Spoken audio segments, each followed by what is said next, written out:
Iniciamos mais um videocast da coluna do Neném Áudio Vídeo, diretamente do Centro de Gramado. Estou com uma dupla de dois, como diz o outro, na minha frente, que são duas figuras que representam muito o mercado gaúcho e que têm uma vivência muito grande na área de comunicação e que muito fazem o que já fizeram pelo Rio Grande do Sul, né? No atendimento dos seus clientes, no atendimento dos eventos, enfim, das suas posições que eles têm e até em entidades que representam hoje no mercado. Eu costumo não apresentar os meus convidados, porque é ruim essa coisa de dizer assim, nós estamos na minha frente, fulaninha de tal que nasceu em 1999, é filha de não sei quem, é uma droga isso aí. Então cada um diz o que é, né? Pode até inventar. E nós vamos começar um papo que tenho certeza será maravilhoso, sem problemáticas. Eu dizia o Dario, um papo para que o mercado possa entender aquilo que a gente vai falar e que vocês entendem mais do que ninguém. Vou começar pela dama. Pela dama. Bom, eu sou a Mariana Turkenit, sou diretora da Infato, fundadora há 26 anos. A Infato Comunicação fez 26 anos agora em maio. E trabalhamos, trabalhamos forte com comunicação corporativa, né? Comunicação estratégica, relacionamento, conteúdo e gestão de crise, né? Hoje, como a gente pode trabalhar para fortalecer a imagem e a reputação das organizações, das empresas que a gente se envolve, né? Aliás, vocês já se atenderam? Em alguns momentos já fui cliente da Mari. Já foi.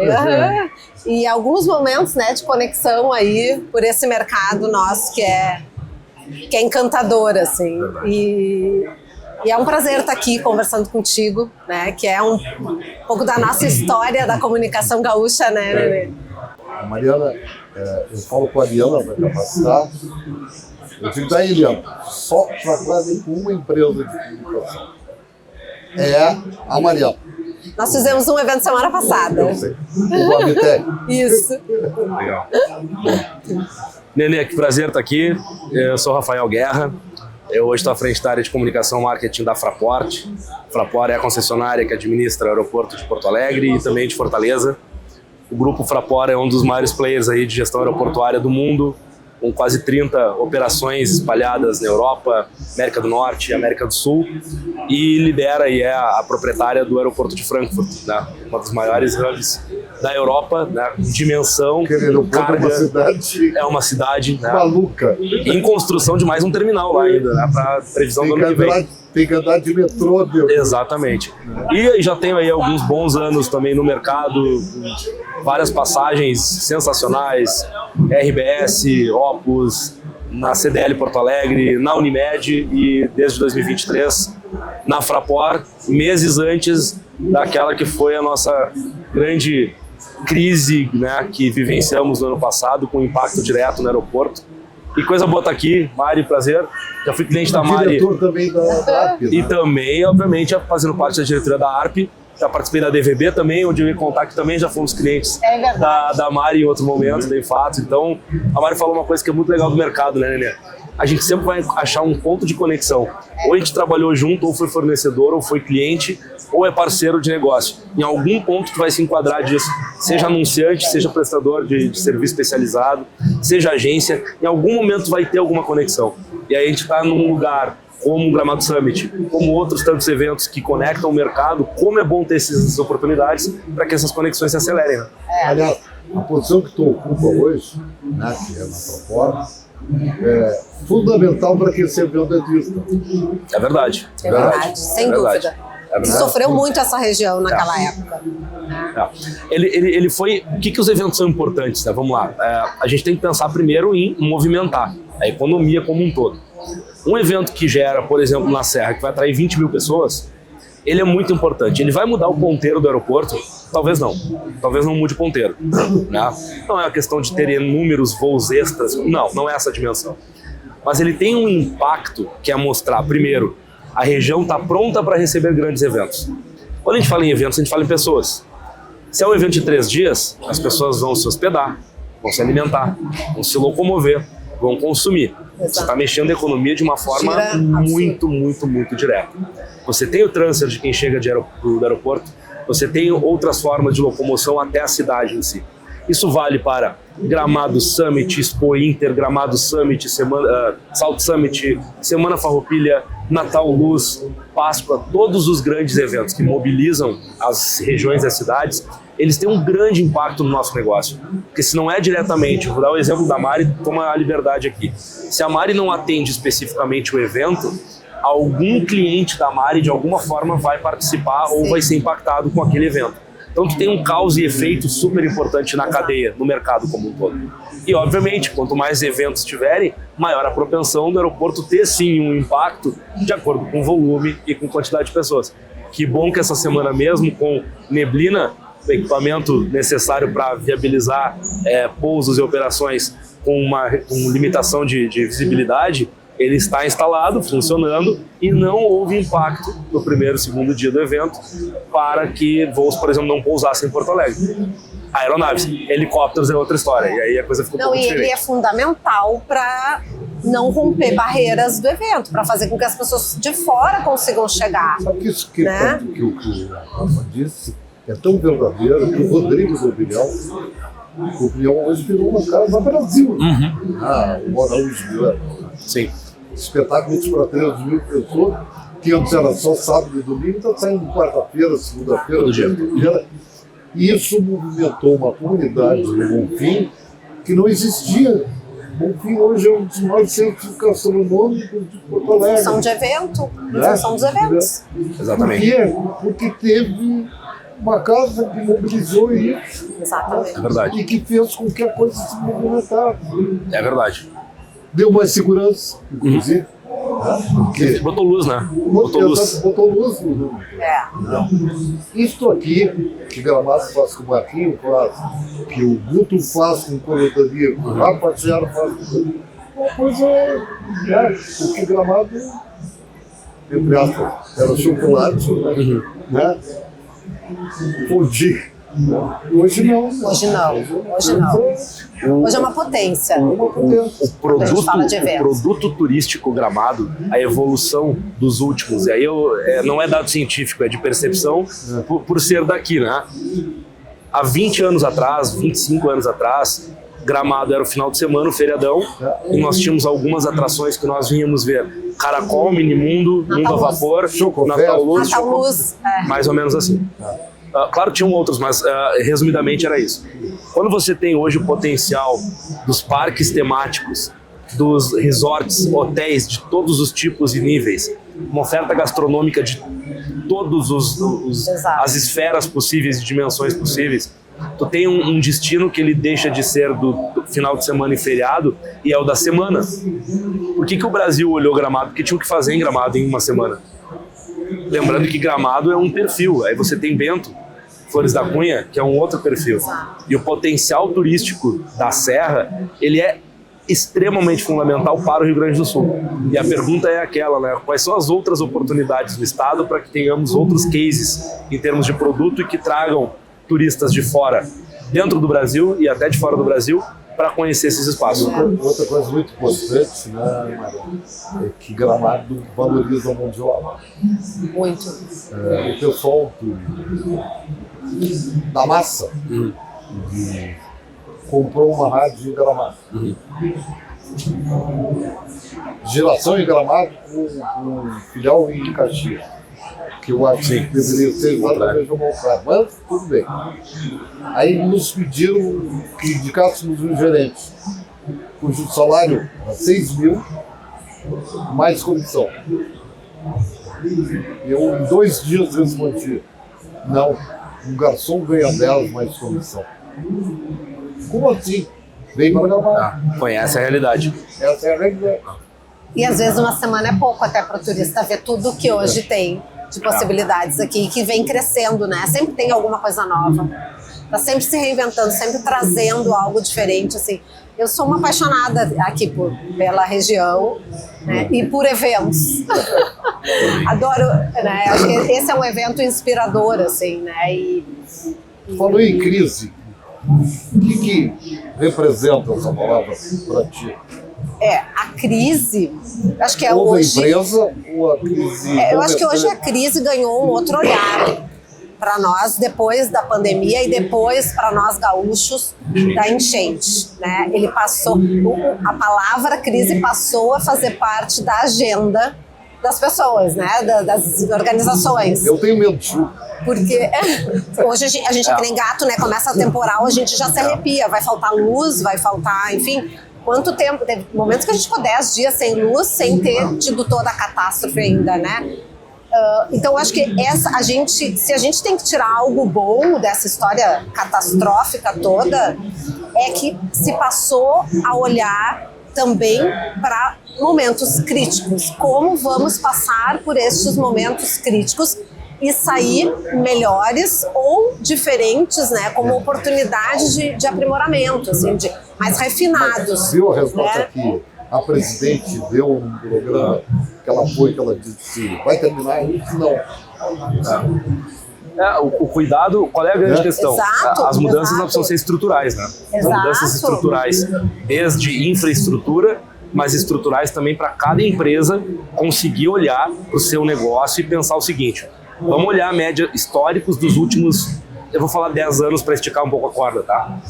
Nós tivemos em 2018 uma grande crise, que pouca gente lembra, que foi a greve dos caminhoneiros. Sim. Eu estava na Opus na época, a gente teve que fazer uma série de adequações na turnê de Disney On Ice em São Paulo, porque você não tinha como carga se deslocar no país. Exato. 2018. Nós tivemos a pandemia, que foi aquilo, 20, 21, 22 ainda, com reflexos. Por exemplo, no aeroporto, não se recuperou o número de passageiros de 2019 ainda. E que nenhum plano de contingência tinha previsto exatamente. Pandemia daquela proporção. Aí você tem enchente em 24. E no meio disso tudo, a gente tem todos os aspectos políticos, econômicos e globais, que também têm impactos como um todo. Então, faz uma média histórica de 2 anos sem ter impacto com algum fato externo. Tua empresa pode ser organizada, preparada, planejada, e se acontece um fato externo, a pergunta é: aconteceu e agora? Aí entra a preparação, aí entra o planejamento. Mas a gente diz que existem 2 tipos de empresa, né? As que já passaram e as que vão passar. Porque ninguém vai passar pelo mundo atual, como a gente vive, com a facilidade do digital, da rede social como um canal individual, cada um pode falar o que quiser sem filtro. Exatamente. Né? Então, assim, se não for por uma catástrofe climática, por exemplo, vai ser por algo que vai tomar uma proporção muito grande através das redes sociais, através da internet, enfim. Então, hoje, ninguém está livre. A gente precisa entender isso, definir estratégias para passar por isso de uma forma a gerar menos dano, né? E se preparar, treinar, simular, que a gente estava falando esses dias, simular e assim, como vamos superar né, esses momentos e que vai fazer cada vez mais parte das pessoas. Mas o que me preocupa mais de tudo isso, e vocês estão pegando um ponto assim fundamental, nós estamos falando do hoje. Só que todo mundo que eu escuto, que é um pouquinho mais tecnológico, que é um pouquinho mais avançado, ou que tem a IA na cabeça, etc., fala em 2030, fala em 2037, fala em 2040. Mas tem hoje e amanhã, né? Eu não consigo ter internet funcionando. Eu não consigo falar com a minha operadora. Eu não consigo fazer uma porção de coisas hoje e eu estou falando daqui a 10 anos. Tem um caminho, tem uma passagem ainda até chegar no tal futuro, que ele é muito mais próximo. E aí a pergunta: quais são as nossas necessidades imediatas por tudo que a gente vivenciou? Mas sem medo de enfrentar o imediato? Medo de enfrentar talvez a incapacidade de resolução no curto prazo e jogar lá pra frente. De colocar como prioridade. Priorizar. É não colocar como uma prioridade. Mas por que isso? Mas isso vai ter que acontecer. Isso já está começando a ter essa virada da chave. Porque vocês são cabeças do mercado. Por que não querem? Precisa. Porque hoje o que se gasta em prevenção, o que se vai gastar depois para recuperação é infinitamente maior. Então as pessoas precisam entender que é investimento hoje. Investir em plano de contingência, em prevenção, em trazer esse assunto para o seu dia a dia como uma pauta, não é não vou falar. Eu já ouvi, né, lideranças falarem, não vou falar porque isso atrai. Como assim? Como assim? A gente está falando da realidade. Porque eu posso. Todo mundo vai morrer um dia, né? Então, como é que a gente traz isso para dentro das organizações e públicas e privadas, né, como algo que faça parte da agenda? Isso precisa estar sistematizado. Isso. Não é quando der vou fazer, quando tiver problema vou pensar. Não, tem que ser antes. Tem que ser antes, né? Eu acho que isso é o que preserva negócios, que traz perenidade, que preserva a imagem e reputação. E hoje, a organização que não tem reputação não vende, não tem nada, né? Então, a gente está falando aqui de construção de reputação. E aí a gente constrói essa reputação de diversas formas. A prevenção é uma delas. A gente tem a comunicação, que a gente está falando aqui do nosso mercado, que também constrói reputação, que também cria o colchão da reputação, que a gente fala, que minimiza o impacto quando acontece algo, né? E é para isso que a gente trabalha, a gente trabalha com comunicação, para que as marcas saibam se relacionar com seus públicos, se comunicar quando precisa. E isso vai acontecer para comunicar o que é bom e precisa atender quando não é tão bom, né? E se preparar para isso, porque ninguém está preparado, porque não é tão bom. As pessoas se preparam só para falar bem. Luísa, Magalu, a gente está vendo, deu um passo atrás. Isso aí. Sabe que eu lembro? Isso é vergonha? Não. É visão. Não, é visão. É visão. É visão e é preocupação com o seu negócio. Né? Eu lembro uma frase que todos nós ouvimos a vida inteira, né? Interrompemos a nossa programação para... Aí tem toda a questão do tom, da abordagem, mas o que significa? Algo saiu do script. Exatamente. A grande questão é trazer isso, saindo da telinha e indo para cada negócio, cada empresa. Pode ser MEI, pode ser uma empresa, pode ser grandes, pequenas, não interessa. A pergunta é, se acontecer alguma coisa e tu não foi o causador, porque tem muita crise que acaba surgindo em função ou inerente ao negócio da própria empresa. 70%, mais de 70% sai de dentro da própria empresa. A gente já viu de postagens de lideranças, daqui a pouco em rede social virar uma grande confusão, uma campanha lançada que foi interpretada pelo mercado e pela sociedade de uma outra forma, e aí desandar o negócio. Recentemente teve o rebranding da Jaguar, não sei se vocês acompanharam isso, que viraram foi uma grande cacaca, tiveram que trocar a agência e dar 40 passos para trás, até que alguém deve ter perguntado, mas para que fazer isso? Então, assim, tem situações que são geradas pela própria empresa, mas tem situações que são externas. E a pergunta, quando acontece o externo, que tu é obrigado a interromper a programação, além de agir de forma imediata, de forma protocolar e de forma efetiva, você tem que pensar uma coisa também, que é a retomada.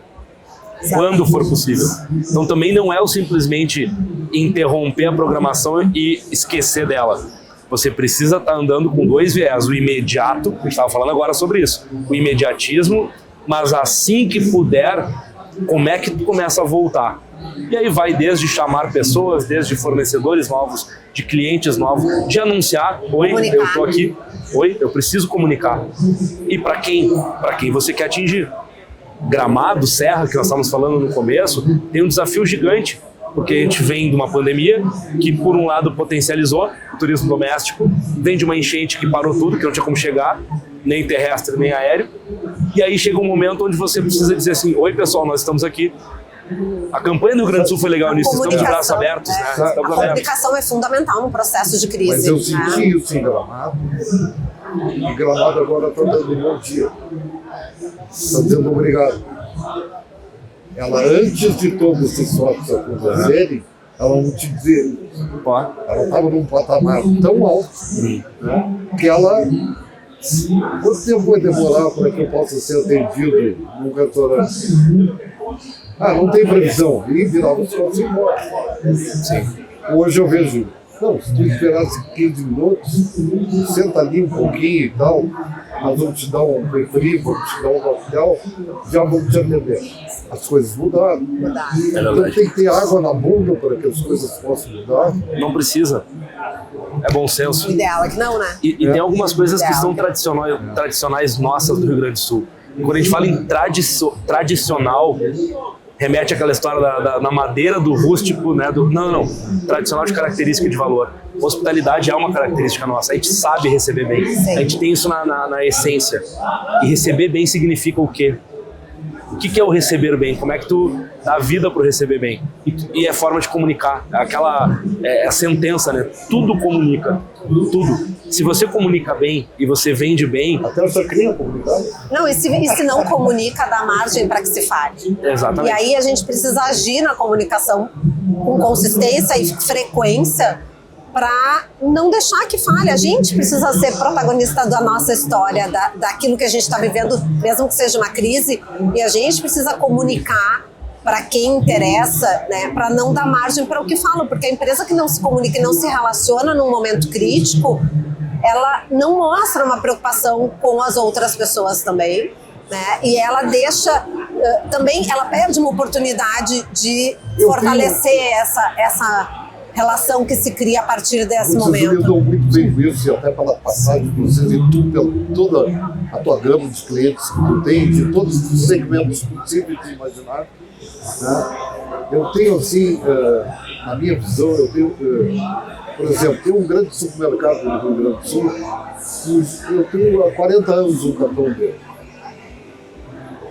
Eu nunca recebi um bom dia do supermercado. Eu nunca recebi parabéns para você fazer aniversário. Eu nunca recebi assim, chegou hoje o seu vinho. Ele nunca me perseguiu como cliente, sabendo quais eram as minhas, né? Mas esse cara aqui tem esse hábito. Ele consome uma vez por semana 2 cervejas, 3 não sei o quê, blá blá blá blá. Né? O que ele tinha de bom, o que ele tem de bom, o que tinha de bom. Ele nasceu numa época em que os supermercados tinham barata, tinha minhoca, tinha não sei o que em todos os lugares. E ele fez uma coisa que prazerosa, um tempo de consumo que abismou a todos, né? Que deu segurança, que deu tranquilidade. Né? Os seus donos tinham barriga no balcão, né? E de repente a coisa foi. E nunca me trataram como isso. Então eu tenho uma deficiência, tenho um problema. Cara, o supermercado é uma dificuldade para mim poder chegar aos lugares que eu quero. Aí foram concorrentes, quando eu estacionei, botei a bengala para fora, veio um atendente, até me assustei, estacionei mal, disse, não, só um pouquinho, estou lhe trazendo a cadeira. Eu fiquei sentado no carro, o cara chegou com a cadeira, eu disse, sim, mas agora como é que eu vou comprar? Não vai uma pessoa junto com o senhor com um carrinho, o senhor vai escolher uma máquina de carrinho. Isso não é comigo. Aonde eu estou? Aonde que eu estou. Então, é possível, né? É possível. É possível. A gente vê, no aeroporto a gente lida com um elemento que conecta todo mundo, que é pessoas, gente. E você está num espaço público em que você tem todo o perfil de passageiro. Eu digo do A a Z, do 0 a 100. Né? É uma amplitude, um espectro muito grande. E você vê comportamentos diferentes. A melhor experiência que você tem sobre comportamento humano, você vai em lugares, vai para shopping, vai para supermercado, vai para aeroporto, vai para rodoviária. Você vê pessoas diferentes circulando no mesmo ambiente e começa a analisar isso. E uma das coisas legais de você ver é justamente para pequenas situações, como é a reação e a condução, tanto de quem trabalha nos estabelecimentos, quanto de quem é cliente ou está de passagem por lá. E aí a gente está falando de empatia. Se esse funcionário não tivesse feito isso, você talvez não reclamaria, mas não daria o ponto positivo do que aconteceu. Não estaria contando hoje. Não estaria contando hoje. Então, onde é que vai ter a diferença? Por mais que seja, às vezes, política da empresa de fazer, de dar a orientação, ó, tem que ser feito isso, se a pessoa que está lá para fazer não fizer, não adianta ter a política, mas tem uma pessoa ali que não cumpriu o seu papel. Agora, eu penso o inverso, não é uma política, não é uma regra, e a pessoa teve a sensibilidade de ver uma situação, ter o recurso e ajudar porque ela sabe a importância daquilo. O valor disso. Então, são coisas que a gente tem que pensar sempre no nosso dia a dia, na nossa empresa. Antigamente se falava muito a história de dar o bom dia. Pô, 2025 que não dá bom dia, ainda tem outra coisa para resolver, mas vamos lá. É o mínimo, mas já dá para fazer mais que o mínimo. E não estou falando de grandes investimentos, de grandes projetos, estrutura.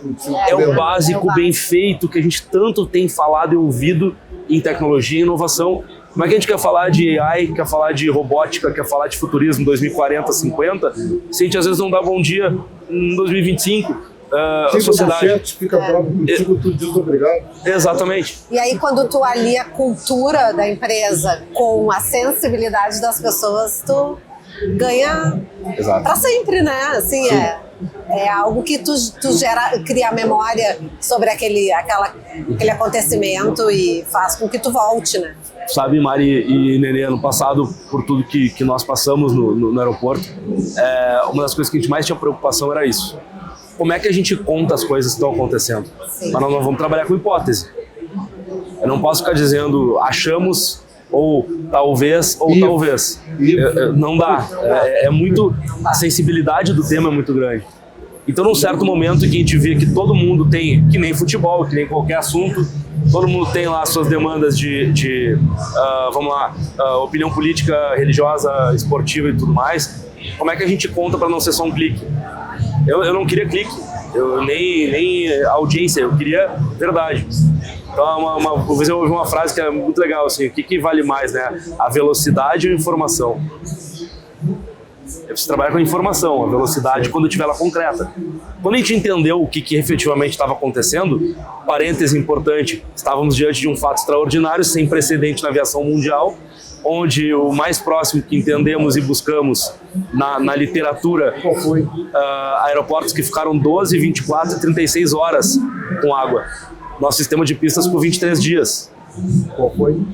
Já teve casos no próprio Frankfurt, já teve na Flórida, não lembro o nome do aeroporto, San José, na Espanha, Maiorca, teve caso, na Ásia, situações pontuais específicas. Não ficou nem perto 23 disso. dias. Eu fiquei no Kennedy 2 dias no negócio. Aí mas existe um ponto. Existe, claro. A grande questão qual era? A gente precisa contar o que a gente sabe que vai acontecer. Entendemos, a água saiu. Aquela história toda que a gente sempre fala, a água para sair de um lugar, ela tem que ir para um lugar mais baixo, senão ela vai voltar. Só foi possível a água sair, trabalho dos arrozeiros, Sabesp, DEMAI, Exército. Quando o rio baixou um pouquinho, pôde sair a água e aí o procedimento começou. Beleza. Acabou, a água saiu, agora vamos olhar. O que sobrou? E tinha que entender o cenário. E aí você começa com um teste. Não é eu acho, é científico. A gente usou laboratórios no estado, né, de pavimentação para entender o ponto. Tá lidando com Segurança inegociável. E o sistema, né, e todo o sistema de aeroportuário que é hoje dos mais exigentes, talvez, né? Exato. E aí montamos, entendemos, bom, vamos lá. Aí a gente começou a comunicar. Como é que tu vai comunicar uma coisa que tu não tem resposta? A gente fala muito isso, assim. E a gente ouvia coisas absurdas. Porque a gente tinha esse cuidado de cautela, porque eu não posso dizer e depois também. Mas mostravam, né, Rafa? Mostravam como estava. E aí a gente fez isso. Nós fizemos, olha só que legal. A gente fez 2 ou 3 visitas com a imprensa lá na área restrita. A gente fez 3 coletivas de imprensa. Olha, eu nunca atendi tanta gente de tudo que é lugar do Brasil, do mundo, de fora, explicando o que podia ser explicado. Agora, quando a pergunta era como vai ser quando? Gente, a gente não pode dizer isso, não vai alimentar. Mas só o fato de tu falar que não tem ainda a informação já é comunicar. É comunicar, mas a gente tem o outro lado. A básica de comunicação é muito, às vezes, mais do quem quer entender do que a mensagem que você emite. Sim, se você diz, nunca vou esquecer, 3 de maio de 24, o aeroporto está fechado por tempo indeterminado. As operações estão suspensas por tempo indeterminado, sem perspectiva de retomada. Qualquer coisa mais do que isso não existia. Por que a gente comunicou isso? Primeiro, que é um protocolo, você precisa fazer. Segundo, porque é a verdade. Qualquer coisa depois disso, naquele momento e nos dias seguintes, não tinha como você prever. Porque estava, de novo, você seguia o protocolo. Chegou uma hora que acabou o livrinho, né? O protocolo E aí tinha que escrever um protocolo novo. É que nem a pandemia, o protocolo não tinha previsto isso. Essa foi a grande questão. Né? E a gente começou a construir e entender cenários. Canoas foi plano C, F? Canoas foi uma das questões que a gente envolve inovação, criatividade, senso de pertencimento, trabalho em grupo, em equipe. Ali não foi não vou dizer assim, a Fraport criou. A Fraport foi determinante porque operou aquilo. Agora, Força Aérea Brasileira, Ministério da Defesa, o Ministério de Portos e Aeroportos, Secretaria de Aviação Civil, a Base Aérea de Canoas. Como é que tu viabiliza algo também inédito, uma base militar se transformar num aeroporto para voos comerciais com passageiros? E como é que tu vai embarcar os passageiros? A base aérea não está preparada para isso. Pô, tinha que ter um lugar que tivesse pelo menos segurança, cobertura, estacionamento, trabalho em grupo. A gente estava numa força-tarefa de infraestrutura, operações, segurança aeroportuária, aí tu envolve safety, todo mundo. todo mundo, aviação, para ver o que fazer. Pô, tem o shopping, fomos no shopping, o Parque Shopping em Canoas foi espetacular entender a situação e a gente criou um terminal aeroportuário num shopping. Mais uma de procurar no Google e não acha isso em outro lugar. Quando se pensou isso, hein? E que é melhor, Nenê, funcionou. Funcionou. Assim, ó, a gente fez um doc, tá? A gente fez um documentário muito em função dos funcionários. A gente teve pessoas da empresa que dormiram no aeroporto, moraram lá por mais de 20 dias para salvaguardar o aeroporto, para cuidar do aeroporto e ver o que tinha de avanço do D+1, né, para poder fazer. Então a gente fez algo mais interno mesmo, com depoimentos, trazendo alguns bastidores numa linha do tempo. Não era o contexto de se promover com isso, mas foi um documento que a gente viu o olhar das pessoas, né? A gente ouviu muita coisa externamente que não foi nada legal. O pessoal literalmente com o pé na água, trabalhando para algo que precisávamos até o nosso limite de responsabilidade executar, e a turma se dedicando pra caramba e ouviu coisa que não tinha que ouvir. Então ver aquilo, isso como reconhecimento foi algo muito importante para as pessoas. Essa questão que tu falou, né, o cuidado de não se promover com a desgraça, né, com a tragédia. Isso a gente viu muito, tá, durante todo o processo, com outras organizações que fizeram muito, que se dedicaram muito e que a gente teve esse cuidado. Só que a gente precisa registrar, a gente precisa documentar, né? Porque isso faz parte, isso vai contribuir para a gente aprender e para a gente não esquecer. A gente, agora, nesse momento, no segundo piso do aeroporto, área pública, próximo ao check-in doméstico, a gente fez uma exposição de fotos lá. Mas quem tem uma exposição de fotos? Elas foram tiradas por colegas que estavam lá no aeroporto, ficaram lá. Com exceção uma ou duas de fotógrafo da prefeitura, que conseguiu talvez a gente fazer um dos melhores cliques naquele momento, né? E que a gente fez questão de colocar lá porque tem uma visão geral. Sim. Agora são fotos das pessoas que estavam lá dividindo segurança, ronda, preparação de alimento, né? E está lá exposto. É uma forma de mostrar e reconhecer. De todo esse movimento, que o Brasil todo participou, foi fazer uma campanha aqui no Rio Grande do Sul, adquira produtos locais. No momento que o Brasil inteiro estava nos ajudando, mandando coisas de tudo que é lugar, né? Em que os principais fornecedores do país, tipo a Ambev, me levam a dizer que não consumem. Então, não compre cerveja da Ambev, não compre sabonete da Ambev, não compre arroz. Não. Faz essa campanha lá em Brasília, faz lá em São Paulo. Consuma produtos do Rio Grande do Sul. Sim. Incentive a indústria do Rio Grande do Sul. Mas aqui, dizer isso, não. Mas eu acho que foi daqui para lá. Não, sim. Foi dizer aqui. Consuma os nossos produtos. Tu sabe que uma das coisas mais incríveis que a gente viu lá, sim. Cabia. Ele é uma das coisas mais incríveis que a gente viu, e aí ela independe do segmento, né? É a questão da solidariedade. Muito. Seja com criatividade, com ação. Aqui ninguém conseguiu parar e pensar em si, todo mundo pensava no outro. Isso foi algo... Quando eu me acordava, eu me lembrava dos outros. Exato. Isso foi uma coisa que parece que brotou em todo mundo ao mesmo tempo e que né? Eu tento ver sempre o que a gente aprende, né? É o que a gente tira dessa loucurada toda que a gente viveu. Então isso a gente sabe do poder que a gente tem para resolver problemas nessas questões, né? E se não fosse a sociedade civil, se não fosse as pessoas, não íamos conseguir sair dessa. A gente não tava aí. O litoral sofreu uma enchente de pessoas. Sim. Que aumentou. Não estava preparado para isso. De repente, eu fui um dos que pontuava o litoral. De repente, 2 ou 3 zeladores me procuraram, dizendo: nós estamos fora do mercado, eu não consigo mais comprar arroz. Olha. Os mercados triplicaram o preço. E eu não consigo mais dar leite para minhas crianças. Eu reuni um povo e disse: olha aqui, gente, olha aí o que está acontecendo. Vamos parar com isso. Aí chamei o Adoninho do Sul, que está no meu. Adoninho, ó, cria uma outra forma. Faz uma bolsa. Sim, dá uma alternativa, né? Faz uma alternativa para esse povo daqui, cara. Mas eu não sabia como fala com todos os funcionários que são daqui, cara. Aí ele botou uma semana, 10 dias depois, eu estava entrando, os funcionários dele estavam todo tempo combinando. Ele notou que realmente os caras estavam com fome, estavam comendo ladrão. Tu sabe que entre as ações de solidariedade, claro, todo mundo olha o mais próximo, né, que a gente viu e foi sensacional. Temos a operação em Fortaleza. Fortaleza estava funcionando normalmente no aeroporto.